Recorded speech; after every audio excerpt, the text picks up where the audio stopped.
Le Coran, sourate 42, la concertation, Ash-Shura, révélé à la Mecque, 53 versets.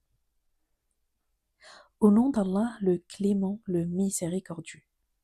Hamim, Ayn Sin, Qaf.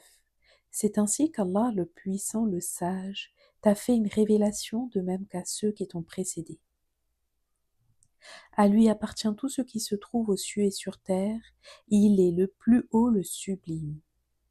Peu s'en faut que les cieux ne s'en vantent au-dessus d'eux, que les anges à l'unisson récitent les louanges de leur Seigneur et demandent pardon à ceux qui sont sur terre, mais Allah est celui qui pardonne et qui est miséricordieux. Quant à ceux qui ont pris pour protecteur une autre entité que lui, Allah les observe. Tu ne peux leur servir de garant.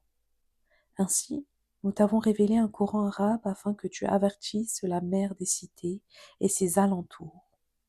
Tu les avertis du jour de la réunion sur lequel il n'y a aucun doute. Une partie sera au paradis, l'autre partie croupira en enfer. Car si Allah l'avait voulu, il en aurait fait une seule et même communauté, mais il fait admettre qui il veut dans sa miséricorde. Quant aux injustes, ils n'auront ni protecteur, ni défenseur. Prennent-ils en dehors de lui un maître protecteur?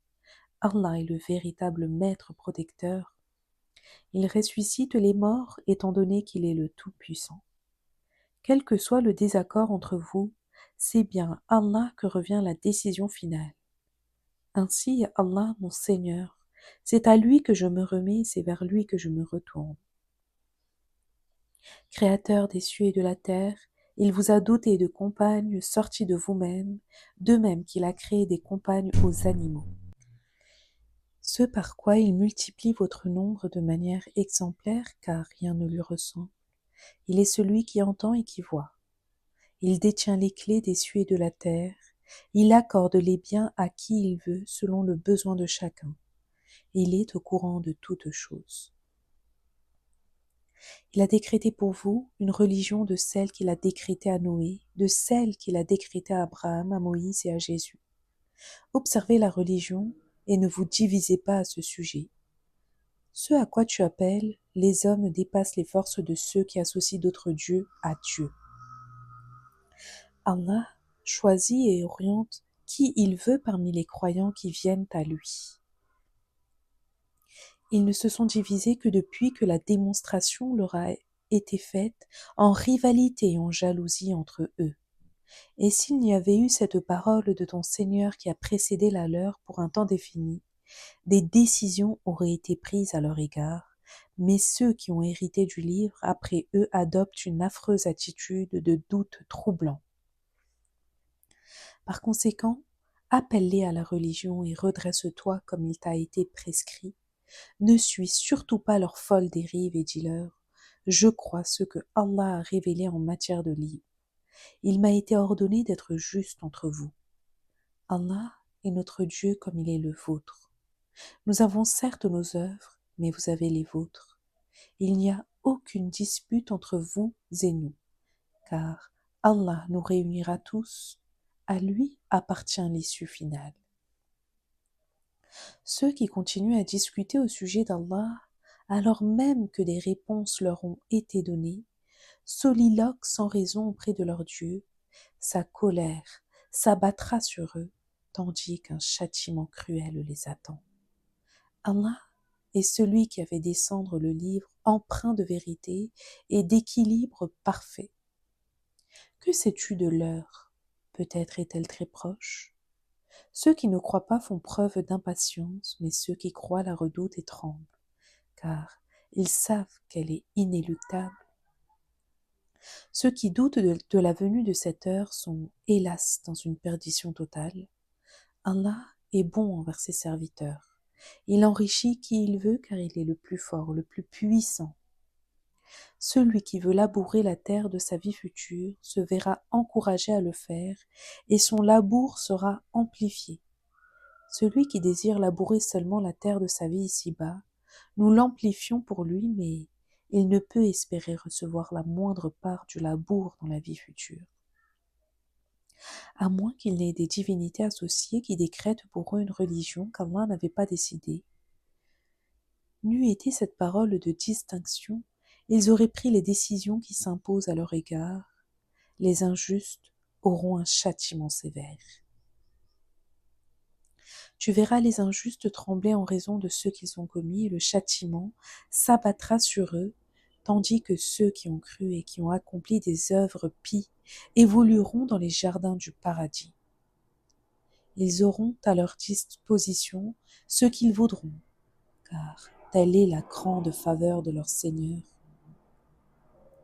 Telle est la bonne nouvelle qu'Allah annonce à ses sujets croyants qui ont accompli des œuvres pies. Dis-leur, je ne cherche aucune rétribution en dehors de l'affection pour vos proches, car celui qui accomplit une bonne action, nous amplifions les bénéfices de son action. Allah est celui qui pardonne, à lui la reconnaissance. À moins qu'ils ne disent, voilà quelqu'un qui forge un grand mensonge sur Allah. Or, si Allah le veut, il obstrue ton cœur, il abolit la fausseté, il restaure le vrai grâce à sa parole, étant celui qui connaît ce que scellent les poitrines. Il est celui qui agrée le repentir venant de ses serviteurs. Il pardonne les péchés car il sait ce que vous faites. Il répond favorablement à ceux qui ont cru et qui ont fait de bonnes choses, augmentant leur bien de sa faveur, tandis que ceux qui n'ont pas cru subiront un châtiment terrible. Et quand bien même Allah prodiguerait pour ses serviteurs tous les biens matériels, ils éprouveraient encore le besoin de commettre des excès sur terre. Mais il fait descendre ses biens avec mesure. Il est le meilleur connaisseur de ses serviteurs. Il voit tout en eux. Il envoie la pluie par averse après qu'ils ont désespéré de la voir.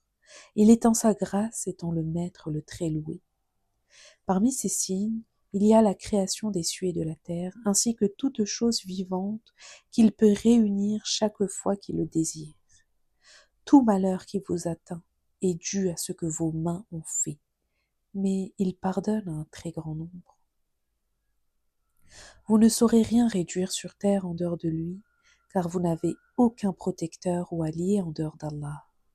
Parmi ces signes, il y a aussi les vaisseaux qui sillonnent la mer, tels d'immenses repères. S'il le voulait, il apaiserait le vent de façon à immobiliser les vaisseaux à la surface de l'eau. Il y a en cela des signes pour tous ceux qui sont persévérants et qui sont reconnaissants. Ou alors, il les briserait et disperserait les passagers en raison de ceux qu'ils ont commis auparavant. Pourtant, il épargne le plus grand nombre. Il sait que ceux qui contestent ces signes n'auront pas d'échappatoire. Tout ce que vous avez reçu ici-bas n'est qu'illusion, des biens éphémères.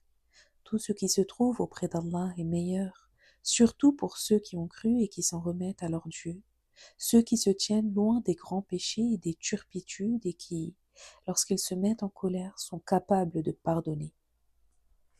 Ceux qui ont répondu à l'appel de leur Seigneur, qui se sont acquittés des prières requises, qui se consultent entre eux et qui dépensent en aumône une part de ce que nous leur avons attribué, et qui, lorsqu'ils sont atteints par la convoitise des autres, ils ripostent et sortent victorieux.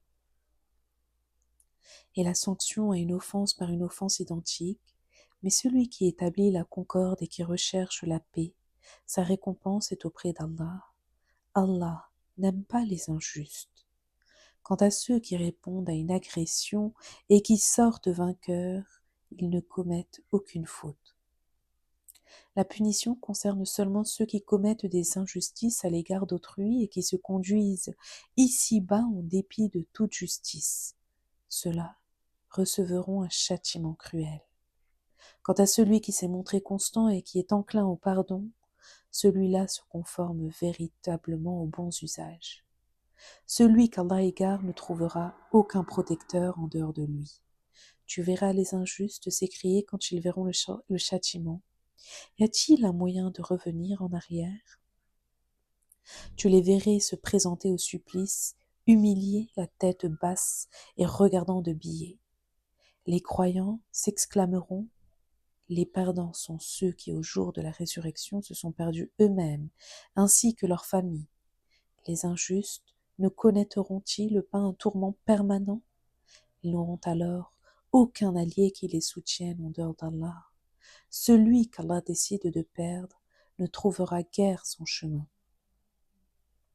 Répondez à votre Seigneur avant que le jour fatidique établi par Allah ne survienne. Ce jour-là, aucun refuge n'est possible ni rétraction. S'ils se détournent de toi, sache que tu n'es pas envoyé pour être leur menteur. Ton rôle est de transmettre le message. Lorsque nous faisons goûter à l'être humain quelque chose d'agréable, il s'en réjouit. Mais lorsqu'un malheur l'atteint à la suite de ses mauvaises actions, il se rebelle et se montre ingrat. À Allah le royaume des cieux et de la terre.